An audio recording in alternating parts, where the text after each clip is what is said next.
Hello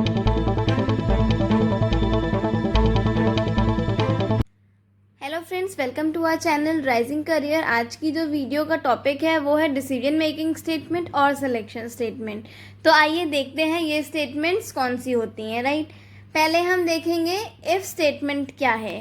statement अगर हम वैसे जनरली भी देखें तो इसका मतलब क्या है। इफ़ मतलब अगर हमारी एक कंडीशन सही है तो पर्टिकुलर ब्लॉक एग्जीक्यूट करो।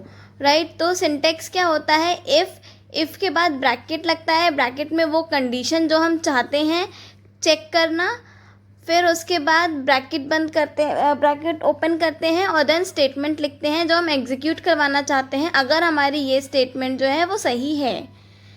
एग्जाम्पल इसका देखा जाए, अगर if x is greater than y, अगर x जो है वो y से बड़ा है तब प्रिंट करवा दो x is greater than y। SOP stands for system dot out dot print, जो मैंने आपको बताया था कि कुछ भी प्रिंट करवाने के लिए हमें ये सिंटेक्स लिखना पड़ता है। तो इसका एग्जाम्पल भी ये है, हम ऊपर x और y को इनिशियलाइज़ करवा सकते हैं। मान लो मैंने x को इनिशियलाइज़ करवा दिया 4 और y को इनिशियलाइज़ करवा दिया 2 से।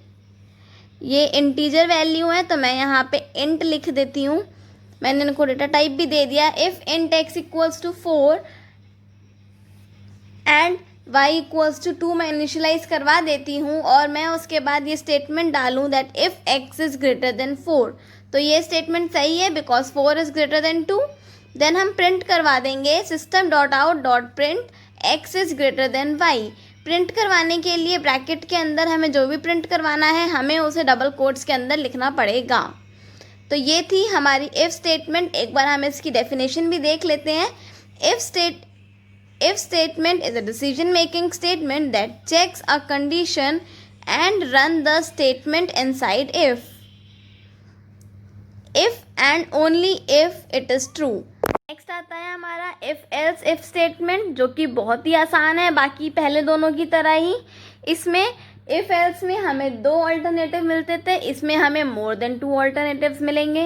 It is use to take decision between more than 2 alternative. 2 या 2 से ज़्यादा अल्टरनेटिव्स के लिए हम इसको यूज़ कर सकते हैं। If condition statement, else if, अगर ये है, अगर ये भी नहीं है तो ये कंडीशन चेक करो, ये भी नहीं है तो आगे और कंडीशन चेक करो, कुछ भी नहीं है then execute the else statement. ये ऐसे काम करता है, बहुत आसान है, बस इसको एक बार रिलेट करके देख लीजिए आप इफ़ और इफ़ एल्स से, तो आपको बहुत ही आसानी से समझ में आ जाएगा। एग्जाम्पल ले लेते हैं, if x is 1 then print x equals to 1। If x is 2, जब हम कंपेयर करते हैं that if x is equals to 1 और नॉट, तब हम डबल इक्वल्स टू लगाते हैं। If x is equal to 1, अगर 1 है तो अगर हमने x इक्वल्स टू 1 लगा दिया तो ये हमने क्या किया, हमने इनिशियलाइज करवा दिया x को, हमने x की वैल्यू 1 बना दी। पर हम इसमें चेक कर रहे हैं कि अगर हमारी x की वैल्यू 1 है तो ये प्रिंट करो, 2 है तो ये प्रिंट करो, कुछ भी नहीं है इन दोनों में से तो केस डज नॉट मैच, ये एग्जीक्यूट करवा दो। मानो मैंने x की स्टेटमेंट, x की वैल्यू 2 रख दी, इनिशियलाइज करवा दी, तो पहले वो x चेक करेगा, इफ़ x इक्वल्स टू 1 तो ये नहीं है, x इक्वल्स टू 1 तो ये आगे फॉरवर्ड हो जाएगा, फिर चेक करेगा x इक्वल्स टू 2 है, हाँ भाई है, x हमारा मैंने यहाँ पे 2 इनिशियलाइज करवाया है, ये भी 2 है, तो हमारा ये वाली स्टेटमेंट एग्जीक्यूट हो जाएगी। अगर मैं 2 की जगह यहाँ 3 ले लूँ तो क्या होगा, हमारा ये वाला स्टेटमेंट एग्जीक्यूट हो जाएगा बिकॉज ऊपर के 2 मैच नहीं करेंगे। तो ये था हमारा इफ़ एल्स इफ़ स्टेटमेंट। इसका हमारा यही मतलब है कि ये एक डिसीजन मेकिंग है और ये चेक करता है कंडीशन को और रन करेगा स्टेटमेंट अगर वो कंडीशन ट्रू है तो। अब देखते हैं इफ़ एल्स स्टेटमेंट क्या होता है। इफ़ एल्स स्टेटमेंट भी सेम इफ़ स्टेटमेंट की तरह ही है, सिर्फ उसमें एडिशनल एक एल्स ब्लॉक और ऐड हो जाता है। और इफ़ एल्स स्टेटमेंट जो यूज़ होता है वो डिसीजन लेने के लिए बिटवीन 2 अल्टरनेटिव्स, ये हमें 2 ऑप्शंस देता है जिसमें से हम कोई भी एक चूज़ कर सकते हैं। राइट, तो ये करता क्या है, सेम ऐसे जैसे इफ़ की तरह हमने इसमें कंडीशन लिखी, इफ़ में इफ़ ब्रैकेट में कंडीशन, इफ़ ब्रैकेट में कंडीशन, देन ब्लॉक स्टार्ट किया, देन हमने एक स्टेटमेंट लिख दी जो कि एग्जीक्यूट होगी। अगर ये स्टेटमेंट करेक्ट है तो अगर ये स्टेटमेंट सही नहीं है तब एल्स वाली स्टेटमेंट एग्जीक्यूट हो जाएगी। ये एक ऑल्टरनेटिव प्रोवाइड कर देता है कि अगर हमारी इफ़ स्टेटमेंट सही नहीं है तो दूसरी स्टेटमेंट हम एग्जीक्यूट कर दें। जैसे यहाँ पे हमें कोई भी ऑल्टरनेटिव नहीं था, अगर ये करेक्ट नहीं है तो कुछ भी नहीं होगा, पर हमें ये क्या देता है कि अगर हमारी एक स्टेटमेंट करेक्ट नहीं है तो हम कोई दूसरी स्टेटमेंट एग्जीक्यूट कर दें। इसका एग्जांपल ले लेते हैं, सेम ऊपर वाले जैसा ही। If x is greater than y then print करवा दो x is greater than y, SOP is system dot out dot print. मैं बार बार इसलिए बोल रही हूँ बिकॉज मैंने ये शॉर्ट में लिखा है, पर आपको ये फुल लिखना है। देन अगर हम इसको इनिशियलाइज कराएं और हमारी ये स्टेटमेंट का ये कंडीशन जो है वो सही ना हो, तब हम एल्स वाली स्टेटमेंट एग्जीक्यूट कर दें। मान लो मैंने x को 3 ले लिया और y को 4 ले लिया, तो ये स्टेटमेंट गलत हो जाएगी।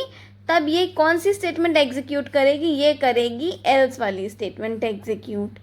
तो यही था हमारा इफ एल्स स्टेटमेंट। नेक्स्ट आता है हमारा nested if statement. If with in an another if is called nested if. एक इफ के अंदर दूसरा इफ है तो वो हमारा नेस्टेड इफ होता है।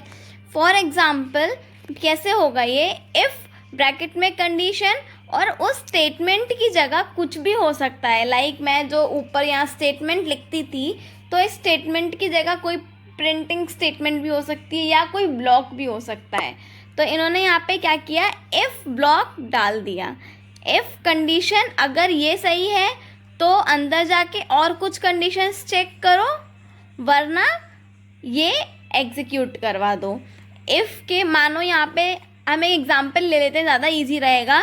If x is greater then 18, अगर हमारा x जो है वो 18 के इक्वल 18 से बड़ा है तो इफ़ ब्लॉक के अंदर जाएगा ये। मैं मान लो x को 19 इनिशियलाइज करवा देती हूँ, तो हमारा x इज़ ग्रेटर देन 18, तो ये अंदर जाएगा, ब्लॉक के अंदर जाएगा। तो उसको एक और इफ़ स्टेटमेंट मिली, तो वो क्या चेक कर रही है, क्या x हमारा 20 से बड़ा है? हमारा 19 20 से बड़ा है? नहीं है, तो ये प्रिंट नहीं होगा। आगे देखते हैं कुछ दिया है कि नहीं दे दिया है भाई। आगे हमें एल स्टेटमेंट दे रखी है, क्या प्रिंट करवा देंगे? x is less than 20। भाई हमने ये प्रिंट करवा दिया, तो ये हमारा यहाँ पे इफ़ ब्लॉक ख़त्म हो गया। अब मान लो अगर यहाँ पे यही मैं 18 कर देती इसको, तो हमारा 18 is less than 18 is greater then 18 है? नहीं है, इक्वल है 18 के, बड़ा नहीं है 18 से। तो हमारा ये इफ़ के अंदर जाता ही नहीं, और जब इफ़ के अंदर नहीं जाता तो इसमें से कुछ भी एग्जीक्यूट नहीं होता।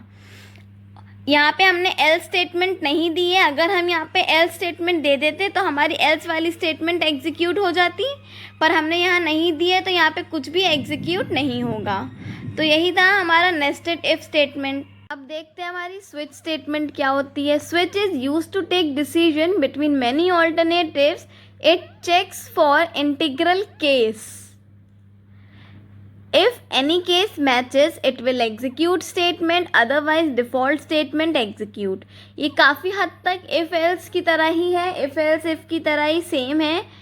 इसमें भी हमें कंडीशन ही चेक करनी है, बट डिफरेंस क्या है? स्विच स्टेटमेंट सिर्फ इक्वालिटी के लिए चेक करता है, और if else statement less than, equal to, greater than कुछ भी चेक कर सकता है, राइट। तो ये कैसे होता है आप इसमें देख लो। एक मैं आप सिंटेक्स बता देती हूँ मैं आपको।